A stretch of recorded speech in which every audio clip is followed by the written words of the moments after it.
If I can address you, thank you. We have some young people here from the audience with you now, but what could you say to the other young people if they dream of getting into space? What would you tell them? First, I make the test. 1, 2, 3. Does that work? Okay. We have contact. Please. Well, I think it's a dream of all children and wants to go to space. And astronauts have a really brilliant, intensive attraction. And I think Alexander Gerst is really an ambassador. And he's making so many outreach programs. And we also from the German Aerospace Center, we do a lot of roadshows about space topics, about physics. And I think it's really important because we want to have more young people in the STEM subjects. Okay, perfect, thank you. And actually speaking to the young people, are you excited to be here on the stage? I have to translate first. Was ihr jetzt hier hört, ist das toll für euch, in dieser großen Halle zu sein? Paula? Say it also in English, yes. And you, Jan? Yes. Okay. Me too. We are 1 minute out the in-flight call, and during the in-flight call I have to remind everyone to use this microphone here, so we will pass it around. Yes, because we can't have 2 people speaking at once through the call. So yes, we're virtually getting to a countdown, aren't we? So yes, when we actually make contact, oh yes, this is mission control, please. Okay, so we have Houston Control Center behind us, and within in 30 seconds I will be able to talk to them, and then they will give me the permission to talk to the station. Fantastic. This is the moment I've been waiting for. I hope you're all excited too. So let's just wait for that permission. It's in Japan. So the distance to Houston is even bigger than the height of the International Space Station by a factor of 20. Is that something like that? Might be. But where is the International Space Station at the moment? Japan. In orbit. Oh yes. I will check it. Over what continent? Japan!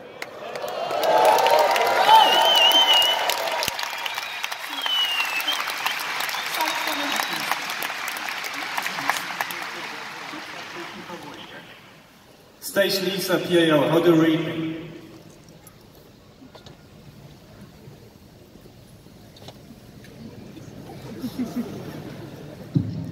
Bremen, this is the International Space Station. I hear you loud and clear. Welcome.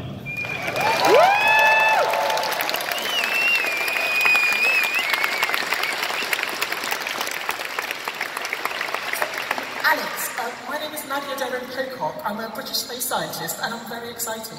But I'm here with around 6,000 people in Bremen who are all so excited to hear you and speak to you. So I think a big cheer from the audience again for the International Space Station.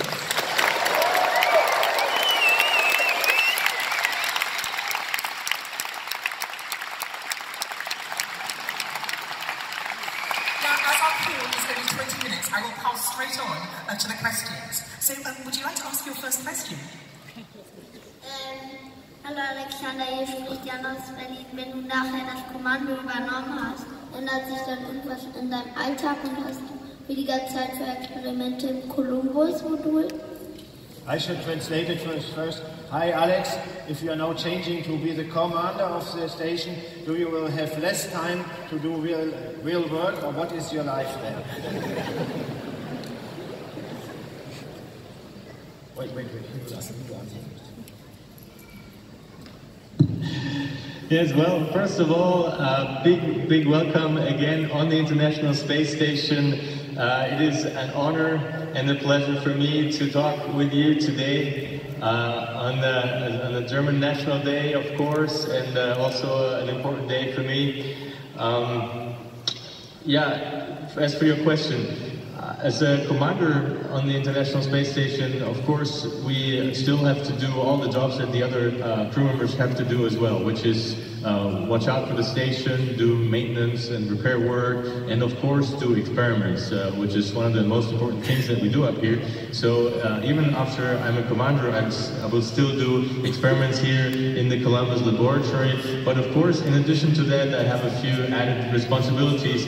Of course, I want to make sure that the crew has everything that they need to work up here to conduct all the experiments, that the mood is great, and of course that everybody is safe.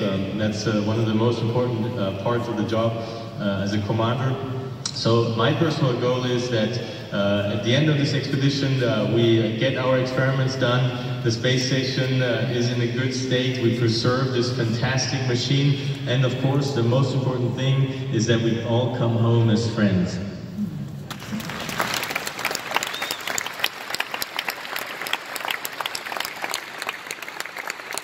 Hi Alex, this is the old Jan, you know, I'm your boss.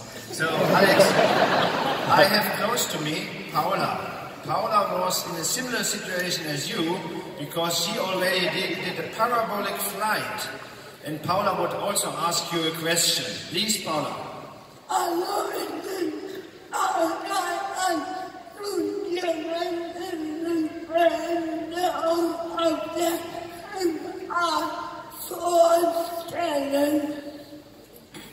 So, Alex, the question is, so first of all, she's here in Bremen, and she wants to ask you, is it possible in the future also that people like Paula, which need some special things during their day-to-day, whether she will also be able one time to come up to the International Space Station?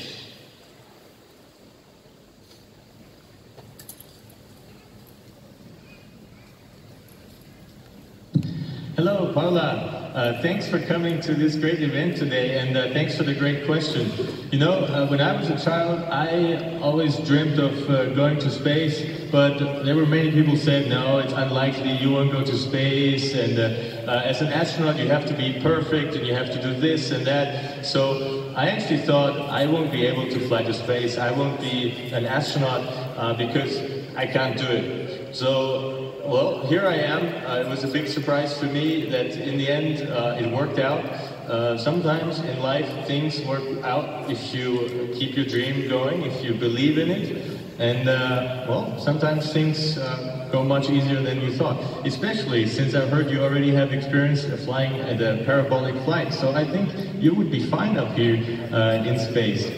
And my dream is actually that everybody, every human on Earth will be able to see Earth once from space with their own eyes. I think this would change a lot. This would be an important thing for our society.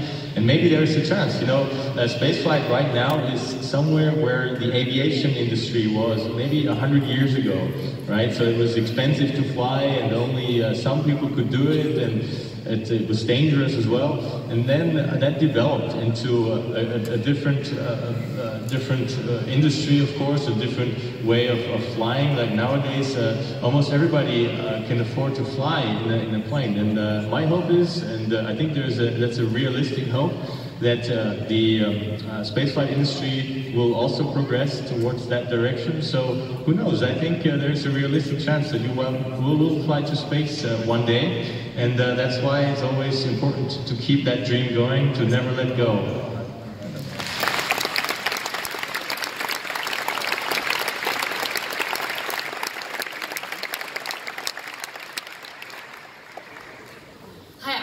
This is Pascal. I've attended so many in-flight calls in the last weeks, but finally I can ask you a question. So there is a lot of training which you do on the space station for the safety for the ISS, but also for the crew. So what was your last emergency training?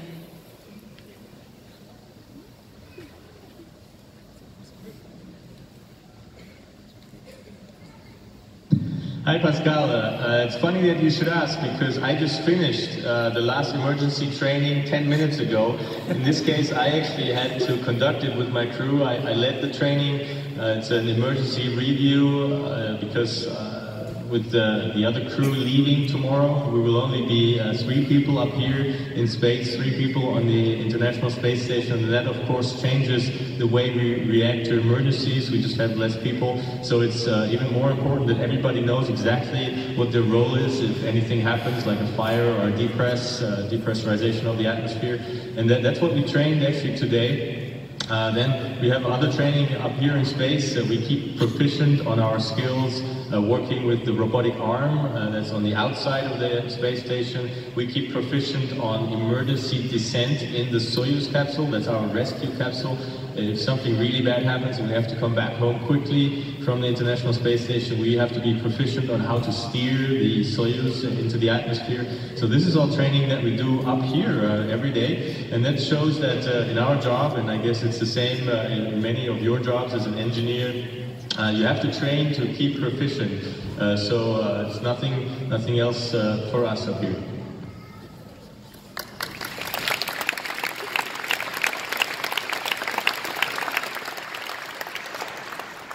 So, dear Alex, at first I have to say we are all so proud of you as being such a great ambassador for space. Thanks for that.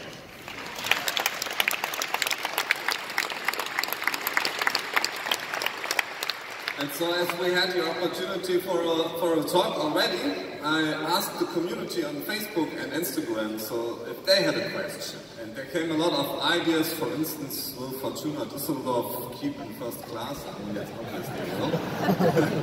But so we've chosen one. Do you think, it's from André Simon aus Düsseldorf, do you think that the skills of the spaceships in science fiction movies will at any kind of any point of mankind will be realizable?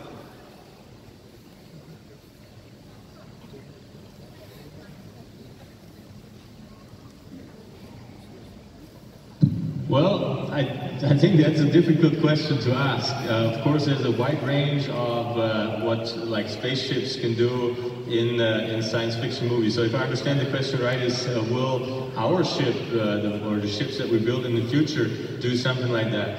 Well, I think the warp drive is not completely around the corner yet, and so I don't think we need to concentrate on that. But to me, always the science fiction movies were so interesting that were in a way realizable, like where you not just like beam away people when they're getting in trouble or things like that, but like where we actually really solve technical problems, where the engineers have thought something, thought of a solution for a problem that's long-standing. And that's actually something that we're working up here on. The ISS is a test bed for future spacecraft, and we are actually testing systems that many of you engineers down there actually built and sent it up. We, for example, just last week received a new life support rack that was built in Europe, in Germany to a big part.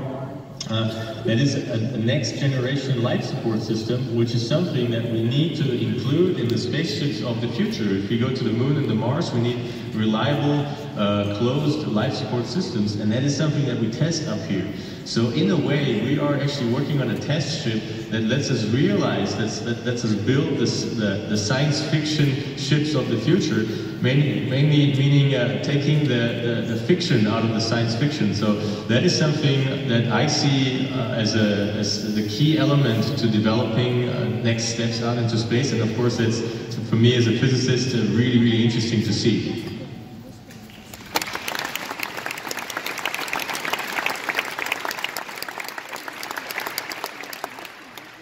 Hello, Alex. This is Jim Bridenstine, the NASA administrator. Happy Unity Day. And on today, I just wanted to ask you, how important do you think international cooperation is as we explore space even more and go further than we've ever gone before?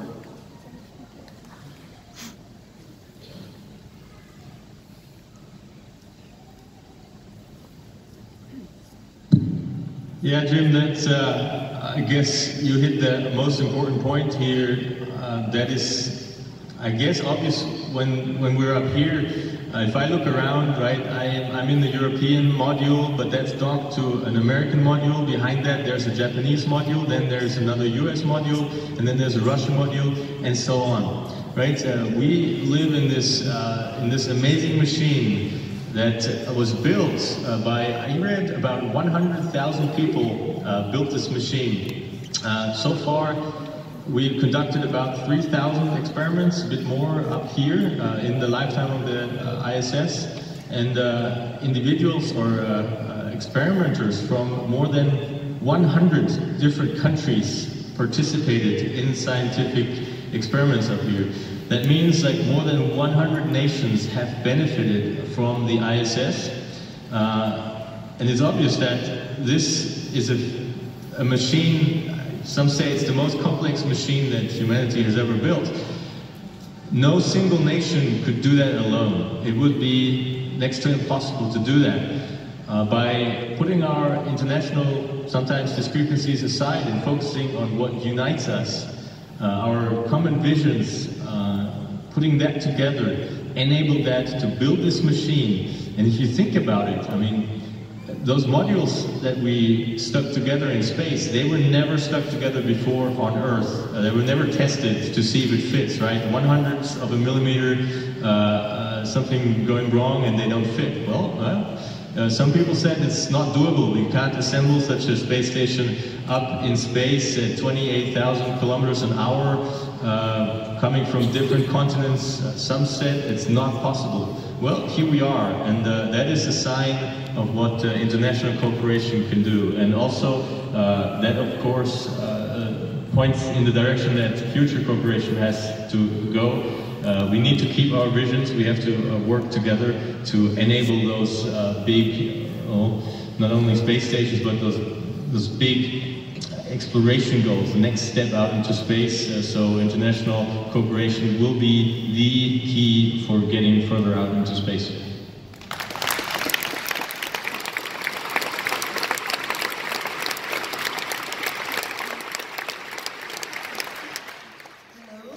My name is Magda, and I'm very excited being able to talk to you, so thank you for that. And I wanted to ask you, did you get a different view of the world or the humanity from up there?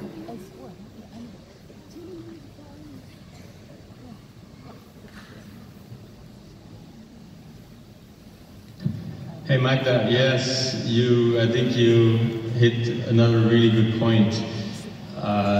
To me, I was a geophysicist before I flew up here. I studied physics and geophysics, so I thought I knew everything about our planet, about the size, the thickness of the atmosphere, and I still know the same facts as before, but I've seen it with my own eyes, and it's incredible if you see how thin this atmosphere is, or it's incredible how it's been put into perspective, seeing the world that we live in from the outside.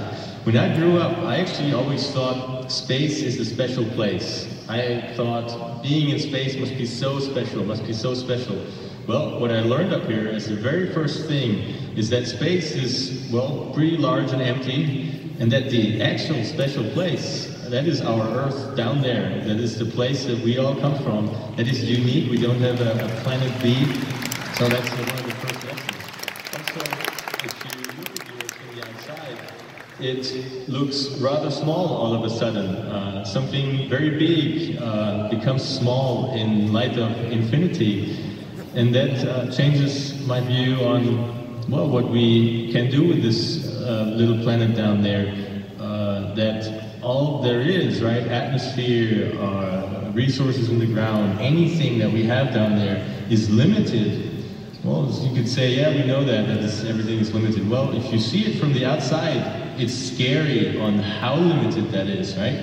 And that is something that changed my perspective on this planet. And that's why it's so important for me to share that with all of you guys down there, because I think it's a responsibility, and it also hits back to the point that I mentioned before, that I wish that every human could see the Earth from the outside. I am pretty sure that we would think differently about big or small decisions that we make down there.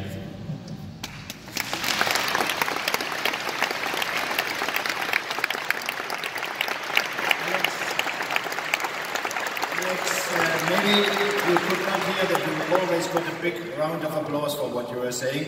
So it's now me to give you the final words, but maybe in your final words you can also give us some information about what we discussed today, which is space safety. Have you ever experienced that there is really debris out there, or is it just science fiction and just our idea here to get more money from our member states?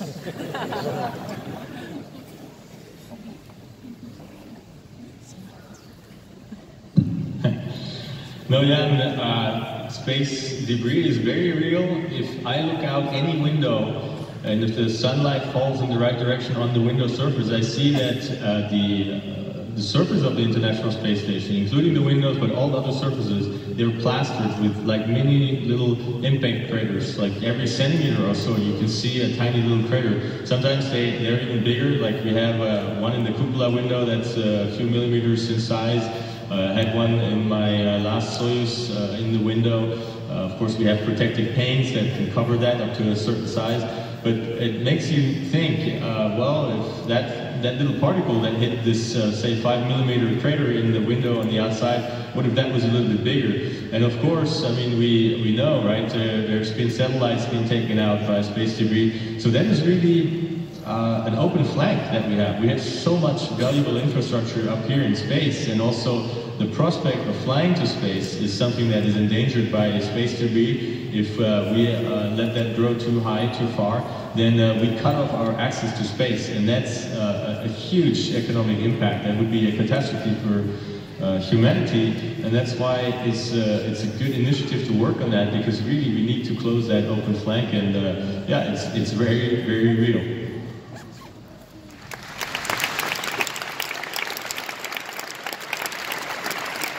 Alex, you can use the last minute, whatever you have, for your personal view, what you want to tell and hear the people in Bremen, the message.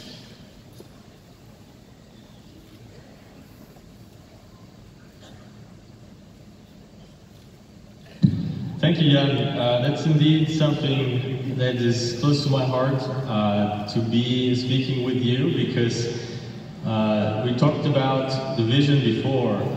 The vision of flying to space and building, say, a space station. Buckminster Fuller once said, the vision itself is less important than the visionary spirit. And the visionary spirit is something that I can feel at IAC. You are the people who partly built this space station. You are the people who dream, who look further beyond the horizon, who don't let other people stop them. You are the guys that advance space exploration in all fields. And well, it's easy to say, without you, space would be empty.